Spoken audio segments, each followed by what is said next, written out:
Bonjour à tous ceux qui sont connectés et ceux qui réécouteront ce message en rediffusion. C'est vrai que je remercie le Seigneur vraiment pour ce matin, parce que c'est vraiment un privilège de partager sa parole. Le passage biblique que nous allons voir ensemble est Genèse 15. Avant de rentrer dans le vif du sujet, j'aimerais raconter un témoignage. Les témoignages que j'aimerais vous relater est celui d'un couple. C'est un couple qui a toujours cherché la volonté de Dieu. Ils souhaitaient ensemble servir le Seigneur de tout leur cœur. Alors que tout leur quotidien est rythmé par la vie quotidienne et de la promesse que toute chose concourt au bien de ceux qui aiment Dieu. Romains 8, 28. Un grand chamboulement leur arrive. Perte d'un emploi tant désiré par le mari et aucun CDI à promouvoir pour son épouse après sa formation. Ce n'est pas simple de voir la lumière au bout du tunnel et d'espérer en quelque chose de positif et de réfléchir même à l'avenir. Mais là, Dieu avait un plan que le couple ne connaissait pas. Dieu les appelait à lui faire confiance, à partir sans emploi, quitter leur famille, leurs amis, pour aller s'installer dans une autre région. Nous pouvons déjà imaginer l'inquiétude et surtout, car à vue humaine, la situation semble impossible. Comment s'en sortir sans aucun CDI dans la poche? C'est déjà peine perdue. Et c'était le premier constat. Les agences immobilières demandaient au moins un CDI pour pouvoir louer une habitation. Luc 18, 27 dit « Ce qui est impossible aux hommes est possible à Dieu ». Une agence immobilière accepte cependant que le couple puisse louer une maison avec 4 pièces malgré leur situation. Incroyable, non? Dieu ouvre les portes et c'est ce qui est bon pour chacun. Dieu a permis, quelques jours plus tard, après avoir signé le bail, d'avoir des emplois pour le couple et qu'ils ont pu acheter une deuxième voiture. Dieu avait tenu sa promesse pour ce couple. Mais il était toujours en attente de quelque chose. On peut dire que tout leur souriait. Mais depuis plus de 2 ans, ils attendaient la venue d'un enfant dans leur vie. Mais toujours aucun miracle. Je pense que certains comprennent que cette histoire est la nôtre avec mon épouse. Ce n'est pas facile d'attendre et ce n'est pas tous les jours facile de se lever le matin et se dire pas encore. Mais notre confiance en Dieu, avec ma femme, mon épouse, demeure et nous gardons les yeux fixés sur lui. Aujourd'hui, chacun d'entre nous peut avoir une attente particulière. La guérison d'une maladie, l'obtention d'un diplôme, la recherche d'un emploi, trouver un conjoint, se libérer d'une addiction.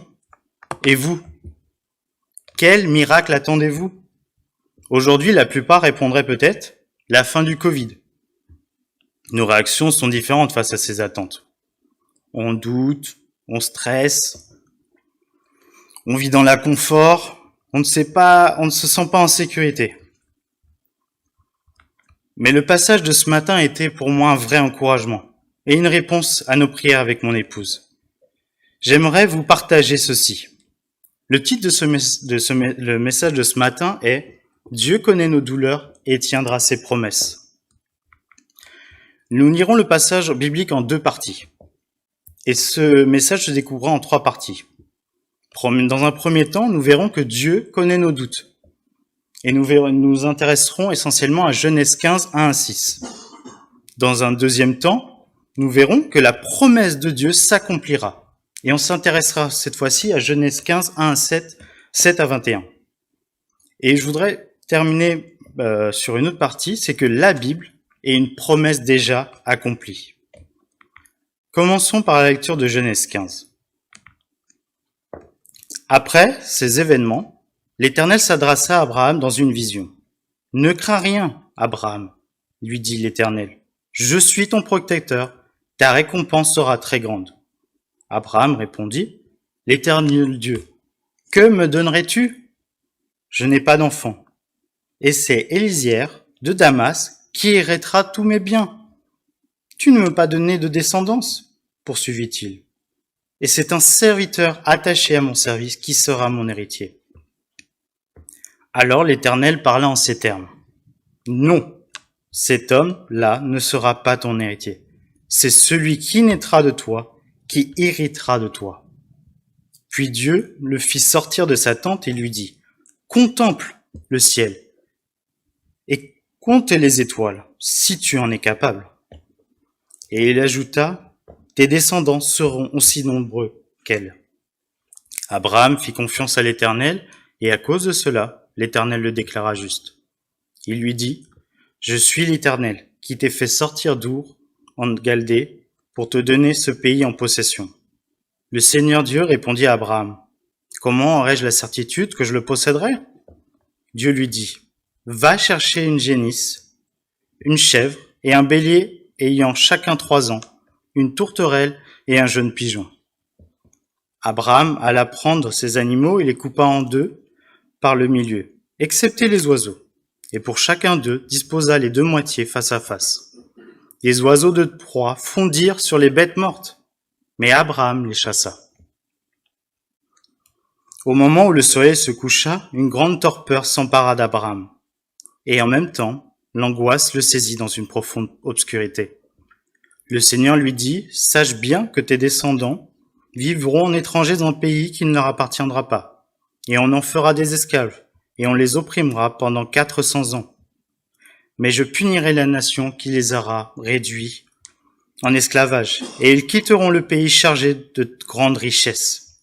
Quant à toi, tu rejoindras en paix tes ancêtres, et tu seras enterré après une heureuse vieillesse. C'est seulement à la 4e génération que tes descendants reviendront ici, car, jusqu'à présent, les Amoréens n'ont pas encore mis le comble à leurs crimes.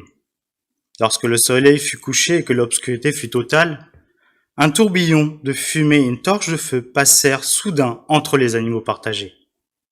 Ce jour-là, l'Éternel fit alliance avec Abraham et lui dit, « Je promets de donner à ta descendance tout ce pays, depuis le fleuve d'Égypte jusqu'au grand fleuve, l'Euphrate, le pays des Kéniens, des Gézésiens, des Cadmonéens, des Hittites, des Éphérésiens, des Réphraïm, des Amoréens, des Cananéens, des Girgasiens et des Yébousiens. »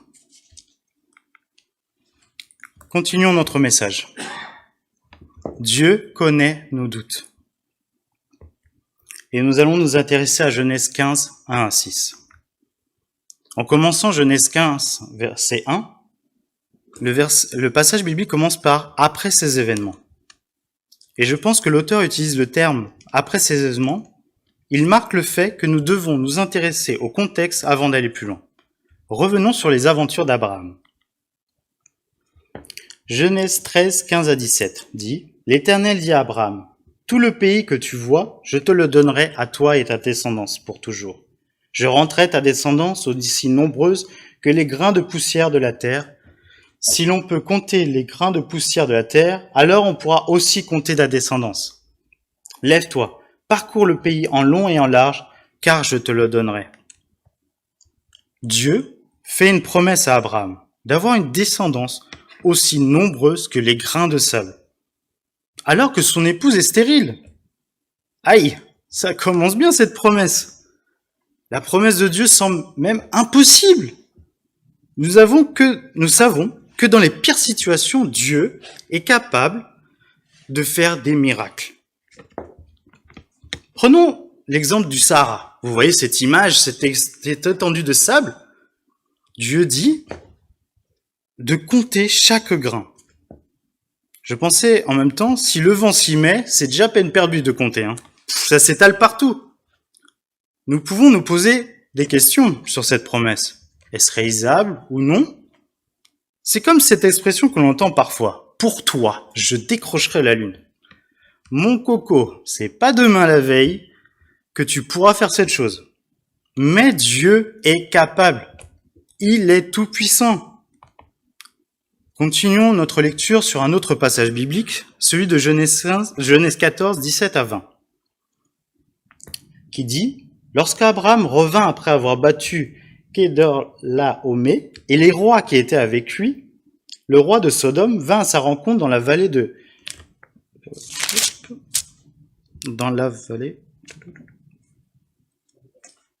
Shami, qui est la vallée royale. Melchisédek, roi de Salem, qui était prêtre du Dieu Très-Haut, apporta du pain et du vin. Il bénit Abraham en ces termes. Que le Dieu Très-Haut qui a formé le ciel et la terre bénisse Abraham, et béni soit le Dieu Très-Haut qui t'a donné la victoire sur tes ennemis. On voit dans ce passage que Dieu donne la victoire à Abraham. C'est une marque que la promesse s'accomplit et que Dieu est avec Abraham. Il l'accompagne dans chacun de ses pas selon son plan. Maintenant que nous avons ces deux événements qui rappellent ce qui est arrivé à Abraham, on peut facilement comprendre le passage biblique. Continuons notre lecture en Genèse 15, verset 1. L'Éternel parle en ces termes. Ne crains rien, Abraham, lui dit l'Éternel. Je suis ton protecteur. Ta récompense sera très grande. Surprenant la manière dont Dieu engage la conversation avec Abraham. Il cherche à le réconforter, mais pourquoi? Dieu lui promet d'avoir des héritiers aussi nombreux que les grains de sable. Il l'a promis. Dieu ne revient jamais sur sa parole. Nous sommes d'accord, quand on fait une promesse, on s'engage à le réaliser. Nous pouvons faire une distinction entre nos paroles et celles de Dieu. Nos paroles peuvent être dites parfois trop à la légère. Malheureusement, trop souvent, nous ne tenons pas nos promesses. Dieu, cependant, tient toujours nos paroles. Il n'est pas un homme pour mentir. Ses déclarations sont fermes et surtout déjà accomplies. Donc ses promesses se réaliseront. Dieu est le maître de l'avenir. Mais alors, qu'est-ce qu'a Abraham? Dieu est avec Abraham. Abraham devrait être heureux de voir accomplir sa promesse. Mais Abraham doute. Il est normal de douter. Quand nous prions et que rien n'arrive, on peut se poser des questions. Abraham a entendu la promesse de Dieu. Elle est certaine. Mais nous devons faire attention. Le miracle que nous attendions n'est pas nécessairement dans le plan de Dieu. Il y a nos attentes d'un côté et la réponse de Dieu de l'autre. Nous devons aussi faire une différence entre Abraham et nous. Abraham connaît la promesse de Dieu et ce qu'il va accomplir. Dans notre cas, nous ne savons pas comment Dieu répondra favorablement à nos prières et nos demandes de miracles. Abraham est un exemple de quelqu'un qui a placé sa confiance en Dieu, car ce Dieu est tout-puissant. Nous devons nous aussi, quoi qu'il arrive, faire confiance à Dieu. Dieu connaît nos douleurs, nos doutes, ce qui est caché au plus profond de nous. Mais Dieu assume tous nos doutes. Il nous amène néanmoins là où il veut nous emmener. L'Éternel lit à l'intérieur d'Abraham et de nous comme dans un livre ouvert. Rien n'est caché aux yeux de l'Éternel.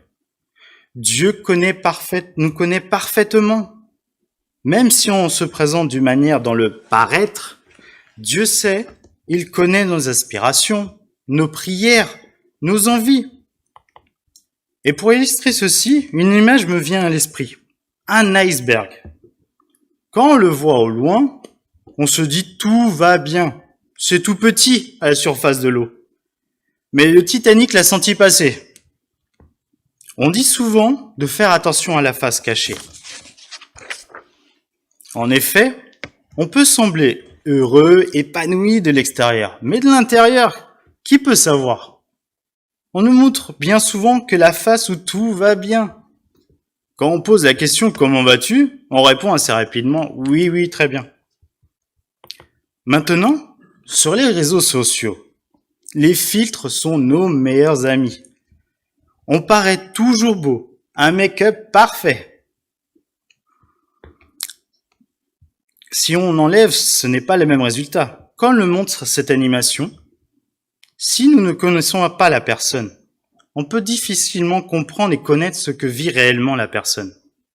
À l'inverse, Dieu nous connaît parfaitement. En effet, Dieu commence par rassurer Abraham en lui rappelant qu'il est là, présent, parce que Dieu voit très bien notre face cachée. J'aime beaucoup l'image que l'Éternel utilise pour se décrire. je suis ton protecteur. Ou dans d'autres versions comme second, je suis ton bouclier. Dieu veut dire qu'il nous protège et qu'il nous accompagne dans chaque moment de notre vie. Le bouclier était une pièce importante pendant la guerre. C'était elle qui nous garde contre les coups et les flèches. Nous pouvons nous appuyer sur Dieu, car Dieu est le gilet pare-balles de notre vie. Il veut nous emmener sur le droit chemin, celui de son plan parfait, pour nous. Je termine en disant à quel point la récompense sera très grande. En effet, Dieu ne fait jamais les choses à moitié. Essayez maintenant de vous souvenir toutes les fois où Dieu a été fidèle. Nous pouvons dire qu'à chaque fois, c'était extraordinaire. Et nous avons plein d'exemples. Nous avons fait cet exercice dans le groupe de Maison des Herbiers. Nous avons organisé une soirée témoignage en nous appuyant sur le psaume 117 qui dit « Louez l'Éternel, toutes les nations, car il est immense. Son amour pour nous, sa fidélité subsiste à jamais. Louez l'Éternel. » Nous avons vu que Dieu a été fidèle pour chacun au travers des témoignages. Par exemple, il a gardé une personne pendant un voyage qui aurait pu très très mal finir. Un autre exemple, il a sorti une personne du coma alors que les médecins annonçaient la fin. Avant que Dieu, selon son plan, réponde à nos prières, on a le droit de douter, de dire à Dieu ce qu'on a sur le cœur et lui adresser nos requêtes. Mais nous devons nous souvenir que Dieu est fidèle avec nous. Continuons sur les versets 2 et 3, qui décrit la douleur d'Abraham, les doutes par lesquels il passe. Il est vrai que dans nos testaments, nous léguons le plus souvent nos héritages à nos enfants. Mais dans le cas contraire, celui d'Abraham, il n'a pas d'enfant encore. Nous sommes en droit de choisir la personne que l'on souhaite. Abraham dit à Dieu que son héritage ira à son proche serviteur. Abraham parle de sa peine. Le temps se fait très long, la patience peut en prendre un coup, mais face aux situations que nous vivons, on peut ressentir ce sentiment d'abandon de Dieu. Et surtout, que ressentez-vous actuellement par rapport à vos attentes? De nombreuses émotions négatives peuvent nous envahir. La toute première fois que Dieu lui a promis une grande nation à Abraham, Abraham avait 75 ans. Ah, il n'est pas tout jeune, hein? Comment peut-il voir accomplir la promesse de Dieu? On peut être totalement découragé dans une telle situation. Face au découragement, Dieu continue à dire à Abraham, « Non, tu auras un héritier. » Dieu continue d'insister sur sa promesse. Dieu la tiendra. Dieu lance même un défi à Abraham. L'Éternel demande à Abraham s'il est capable de compter toutes les étoiles dans le ciel. Regardez bien cette image que j'ai affichée. Il y a vraiment beaucoup, tous ces petits points lumineux. Il y en a vraiment beaucoup. Allez-y, amusez-vous à les compter. C'est vrai que cette vision est magnifique. Et moi, j'aime beaucoup, quand on est en pleine nuit, juste m'arrêter 5 minutes. Pour me regarder le ciel et regarder cette beauté que Dieu a créée. Je trouve que l'on sent tout petit. Waouh, vraiment tout petit. Dieu demande à Abraham, et par extension à nous également, fortifie-toi et prends courage. L'épreuve que nous vivons peut nous sembler insurmontable, ou les réponses vers lui, et que nous acceptions son plan parfait qui va s'accomplir. Lisons ce que fit Abraham au verset 6. Abraham fit confiance à l'Éternel, et à cause de cela, l'Éternel le déclara juste. Dieu souhaite que nous placions notre confiance en lui, et qu'elle soit totale. Et j'insiste vraiment sur le mot total.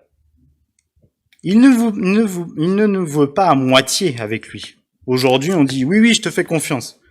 Et que demain, nous revenons sur nos paroles. Ça ne le fera pas, hein. Est-ce que Dieu est à l'œuvre dans notre vie? Car Dieu est capable de tout. Et surtout, il tient ses promesses. Notons que Dieu ne dit pas à Abraham quand il aura un enfant. Nous allons peut-être passer par des hauts, des bas, jusqu'à l'attente, comme pour Abraham. Pendant ce temps, nous devons nous encourager et garder nos yeux fixés sur Dieu. Dieu nous a mis à l'épreuve. Et des fois, non. Et il y aura des moments où le message de ces épreuves seront clairs, nous montrant la raison pour laquelle on est passé par cette épreuve. Parfois, il vaut même mieux que nous ne sachions jamais la raison pour laquelle Dieu nous a fait emprunter un chemin ou un autre, comme dans cette image. La première application que nous devons mettre en œuvre, c'est de persévérer dans la confiance de Dieu. Que nous placions en Dieu au travers de nos prières, par exemple. C'est un beau programme, mais qui ne sera pas tous les jours facile. Continuons notre message avec la promesse de Dieu s'accomplira. Et nous allons cette fois-ci nous intéresser à Genèse 15, 7 à 21. Il peut être difficile par moments, quand nous sommes tristes et éprouvés par ce qui nous arrive, de garder les yeux fixés vers le Seigneur. Nous ne voyons pas toujours la réponse de Dieu. Mais Dieu rappelle à Abraham au verset 7 que c'est lui qui est au contrôle des miracles. Il faut lui laisser le contrôle de notre vie. Tout ce qui nous entoure, nous rencontre, peuvent être des encouragements de Dieu. Nous devons être attentifs à ce qui nous entoure. Bien souvent, nous restons figés sur notre problème, nous restons centrés sur nous. On appelle Dieu à l'aide, mais en retour, est-ce que nous l'écoutons ? Dieu nous tend la main comme dans l'image. Mais que faisons-nous en retour, nous ? Nous restons figés, par exemple, voire tétanisés par ce qui nous arrive. Et comme dans cette image, nous ne voulons pas ouvrir les yeux. Nous devons donc prier pour que nous soyons plus attentifs. Nous devons nous recentrer sur Dieu. Un jeûne et prière peut être parfois un bon moyen de se concentrer sur Dieu. Dans un monde qui file à toute vitesse avec nos agendas de ministres, mettons-nous assez de temps pour Dieu. Arrêtons-nous sur Dieu. Ce que j'ai beaucoup aimé, la semaine dernière, le message proposé par Porte Ouverte était « Arrêtez-vous et sachez que je suis Dieu ». Encourageons-nous à mettre ceci en pratique. Concentrons-nous sur la fidélité de Dieu et sur la manière que Dieu a d'agir en notre faveur au quotidien. C'est à ce moment-là que nous voyons à quel point Dieu est grand, qu'il nous aime et qu'il nous guide sur le bon chemin, celui qui est le meilleur pour nous, comme tout à l'heure. Je voudrais vraiment vous réinviter à nous concentrer sur ce que Dieu a déjà accompli dans nos vies. Toutes les fois que nous voyons Dieu se montrer fidèle envers nous, sont des preuves que Dieu nous accompagne. Quand nous continuons la lecture, en nous concentrant maintenant sur les versets 8 à 10 et 17 et 18, Abraham demande une preuve à Dieu, qu'il posséderait ce qu'il a promis. Alors Dieu demande à Abraham de couper en deux les animaux. Savez-vous pourquoi Dieu demande-t-il de faire cela ? En réalité, découper les parties des animaux en deux est un rite très ancien d'alliance. Les parties impliquées passaient entre les animaux pour garantir qu'ils s'en tiendraient aux clauses de leur alliance. Dieu, dans un rituel d'alliance bilatérale, les deux contractants passaient entre les animaux. Et passer entre les animaux était le fait qu'ils acceptaient tous les clauses qui étaient dans l'alliance et que s'ils étaient infidèles à cette clause, ça pouvait très mal finir. Alors nous lisons versets 17 et 18 que Dieu fait alliance avec Abraham en passant sous la forme d'une torche de feu entre les animaux. Arrêtons-nous sur cette alliance. Le rite décrit et que chacun passe entre les animaux. Mais là, qu'est-ce que vous avez lu ? Seul Dieu fait alliance et passe entre les animaux. Abraham, lui, a seulement accepté et a foi en Dieu. Aujourd'hui, comment se manifeste cette alliance ? C'est par Jésus-Christ. Dieu souhaite que nous acceptions cette alliance en plaçant notre foi en Jésus-Christ. La promesse est que nous soyons sauvés de la conséquence du péché. D'une part, la mort physique D'autre part, la damnation éternelle, que l'on sera écarté de Dieu. Et l'autre promesse, c'est que nous obtenions la vie éternelle auprès de Dieu. Belle promesse, hein? Revenons sur la promesse que Dieu a faite à Abraham. Dieu promet une descendance et un territoire énorme pour ses héritiers, ses descendants. Quand nous entendons le mot promesse va s'accomplir, nous pensons à des choses extraordinaires, positives, mais Dieu met en garde. Nous pensons souvent que notre vie sera toujours rose. Il est possible que nous vivions selon le plan de Dieu par des épreuves difficiles ou non. Au verset 11, c'est ce que symbolisent les oiseaux de proie. Les oiseaux de proie fondirent sur les bêtes mortes. Ce sont les épreuves que nous pouvons passer, par lesquelles nous pouvons passer. Mais nous devons nous accrocher fermement à Dieu, qui nous emmène à bon port malgré les tempêtes. La vie des chrétiens n'est pas un long fleuve tranquille. La réalisation de la promesse de Dieu peut prendre du temps. Dieu dit à Abraham qu'il faudra attendre 400 ans avant que ses descendants puissent profiter de la terre promise. Nous pouvons avoir une certaine idée de la promesse. Or, ce que Dieu a prévu peut être différent de ce que nous imaginons. Par exemple, nous imaginons que la maladie disparaisse, que le RH rappelle rapidement pour valider notre embauche, que notre conjoint arrive maintenant dans les prochains jours, que les agressions s'arrêtent à l'école. Dieu est continuellement à l'œuvre dans notre vie. Ces épreuves peuvent servir à grandir dans notre foi. Donc, gardons la foi et persévérons. Même si nous sommes ébranlés, nous avons l'assurance que Dieu nous accompagnera. Sur l'accomplissement d'un miracle, il peut arriver que le message soit clair et que nous sachions quand cela arrivera. Dans le cas d'Abraham, Dieu annonce ce qui va arriver au peuple hébreu en Égypte. Ils seront esclaves et resteront 400 ans. Dans notre cas, le message est-il aussi clair pour nous? Nous voyons cette lumière, mais qui est très au loin. Le message de savoir quand Dieu répondra. Nous ne savons pas. Et je prendrai un autre exemple, c'est comme le retour de Jésus-Christ. Jésus-Christ a dit qu'il a promis de venir. Mais quand? Nul ne le sait, ce n'est pas marqué dans la Bible. Rappelons-nous quotidiennement que Dieu est à l'œuvre et que sa promesse s'accomplira selon son plan. Abraham espérait avoir un enfant rapidement. La réponse que l'on espère n'est pas toujours celle que l'on a imaginée, mais la réponse est selon le plan de Dieu. Nous devons toujours avoir confiance en l'Éternel notre Dieu. Dieu a un plan parfait pour nous.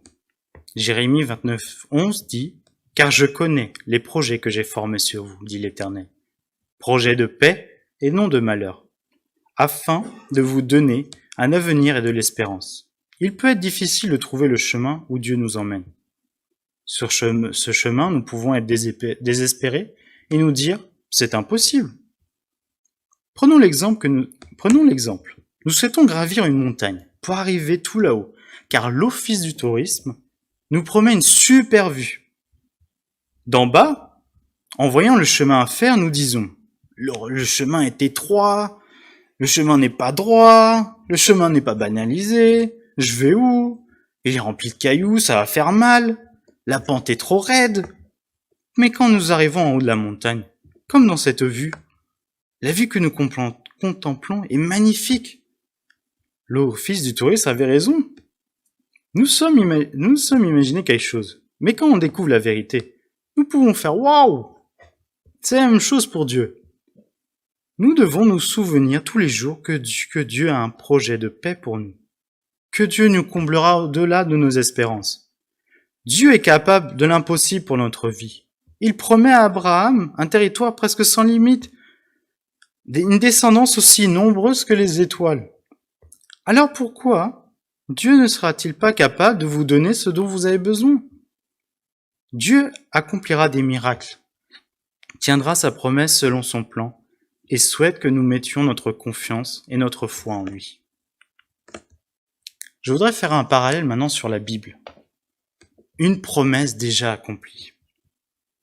C'est vrai qu'en parcourant tout ce passage, je voudrais vraiment qu'on insiste sur 3 versets. Versets 6, 17 et 18.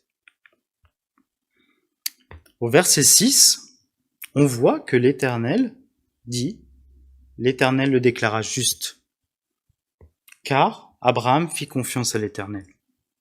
Aujourd'hui, nous sommes justifiés, délivrés du péché et réconciliés avec Dieu par le biais de Jésus-Christ. Jean 3,16 le dit, Dieu a tant aimé le monde qu'il a donné son Fils unique, afin que quiconque croit en lui ne périsse pas, mais ait la vie éternelle. L'amour de Dieu s'est manifesté pour nous par la grâce qu'il nous a faite. Il a envoyé son Fils pour nous sauver du salaire du péché qui est la mort. La Bible relate cette promesse que Dieu a accomplie. Nous avons l'éternel, la vie éternelle, si nous acceptons l'alliance par la foi en Jésus-Christ et en le considérant comme notre Sauveur et Seigneur de notre vie. Nous avons la joie en l'Éternel. Jésus-Christ s'est sacrifié à la croix pour nous. Si nous prenons par exemple la Bible en entier, l'Ancien Testament est la description d'une promesse à venir, et le Nouveau Testament est la promesse d'amour qui s'est accomplie. Maintenant, je voudrais faire un parallèle sur notre vie. Il est vrai que certains pensent que leur vie va très bien. J'aide les gens autour de moi, je suis gentil avec mon prochain, j'ai réussi ma vie grâce à l'argent, je tiens mes promesses, je suis populaire sur les réseaux, tout va bien. Mais être pécheur ne veut pas dire que nous sommes seulement une mauvaise personne. Pécheur signifie être éloigné de Dieu.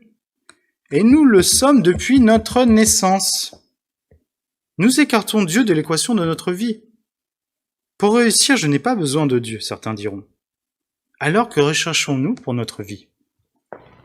Une vie extraordinaire, une promesse de réussite, une belle maison, une belle voiture, plein de gens qui nous suivent sur les réseaux. Mais cela a-t-il vraiment de la valeur?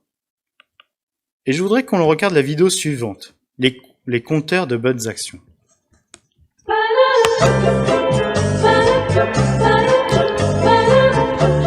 Next. File, please. Some lying, some stealing, and some acts of kindness here and there. I tried to live a good life. Well, let's see how good.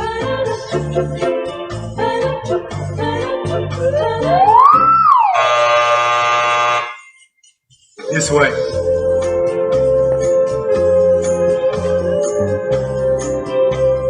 Next. File, please. Okay, I admit it. I did a lot of bad things. Yes, I see. But I've done good things too, to offset the bad things.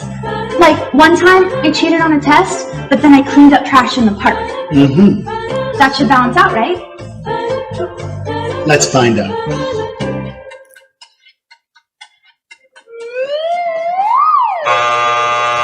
This way. That should have balanced out, right? It should have balanced out. Next. File, please. Impressive. Oh yeah, I devoted my entire life to make this world a better place. I dug wells in Africa, I donated blood every month, and I ran an orphanage in India.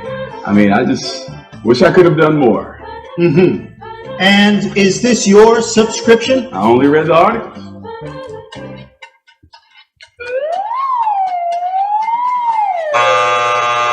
I only read the articles. I only read the articles. Next. My mom goes to church. Was baptized as a baby? Take American Express, right? Next. File, please. Whoa. Somebody's been busy. Well, let's get this over with. Sorry, I didn't know he was with you. Okay, step on the scale. Not you. Him.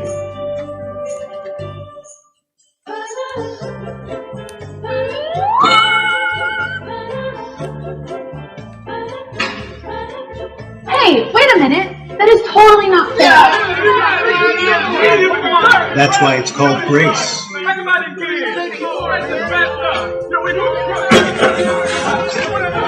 Next.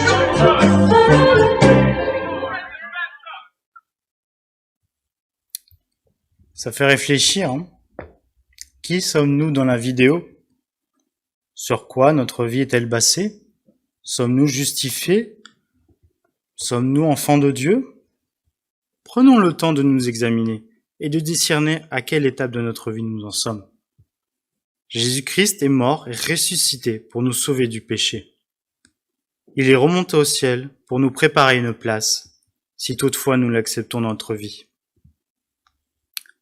Ce ne sont pas nos actes qui nous sauvent. C'est notre foi en Jésus-Christ. C'est Dieu qui fait alliance avec nous par le biais de Jésus-Christ. Comme rappelé dans le verset 17 et 18. Abraham ne passe pas entre les animaux. C'est Dieu qui est à l'œuvre et qui nous fait grâce. Nous ne méritons rien. Nous avons la liberté de choisir. Pour ceux qui n'ont pas encore découvert l'amour de Dieu, je vous lance un défi. Lisez la Bible et parlez avec des chrétiens. C'est une alliance unilatérale de Dieu, qui a tout accompli pour nous, par le biais de Jésus-Christ. Voulez-vous profiter de cette alliance? Je vous invite vraiment à prendre le temps de découvrir et redécouvrir la Bible, cette promesse d'amour. Je voudrais conclure. Aujourd'hui, nous vivons peut-être chacun d'entre nous dans une situation pesante, une attente particulière, une demande de guérison, un miracle. Dieu connaît notre douleur, nos doutes, nos espérances. Il lit en nous comme un livre ouvert. N'essayons pas de le cacher. Dieu souhaite que nous lui fassions totalement confiance. Il a promis un projet de paix pour chacun d'entre nous. Tout est possible pour lui. Il répondra à nos requêtes, mais selon son plan parfait. Nous devons continuer à persévérer dans nos prières et surtout demander à Dieu ce qu'il souhaite que nous fassions pour que nous puissions grandir dans notre foi. Un conseil, nous nous confions au Seigneur, mais nous pouvons aussi nous tourner vers un ou deux frères ou sœurs pour qu'ils puissent ou elles prier avec nous et nous écouter. Nous avons besoin de communion fraternelle. Ah, surtout maintenant. Nous avons encore plus besoin. Pour ceux qui connaissent dans son entourage une personne peut-être qui souffre et qui en attend une réponse, soutenez-la et surtout, priez avec elle. Dites-lui simplement que vous pensez à elle, c'est déjà énorme. Et comme je le disais dans cette situation aujourd'hui qui est un peu difficile, nous devons redoubler d'efforts pour nous soutenir et nous encourager les uns les autres. Dieu ne répondra pas forcément selon vos projets, vos attentes, vos vœux, mais rappelons-nous que Dieu a un plan parfait pour nous qui s'accomplira et qui est déjà accompli. Pour ceux qui pensent que tout va bien dans leur vie sans Dieu, je vous invite vraiment à découvrir cette promesse d'amour. Que souhaitez-vous pour votre vie? Surtout, en quoi espérez-vous? Si vous avez besoin d'en discuter, n'hésitez pas à nous contacter, nous serons à votre disposition. Merci beaucoup de votre attention. Que Dieu vous bénisse, et je voudrais juste vous laisser avec ce verset. Jérémie 29:11 qui dit « Car je connais les projets que j'ai formés pour vous, dit l'Éternel, projets de paix et non de malheur, afin de vous donner un avenir et de l'espérance. » Merci.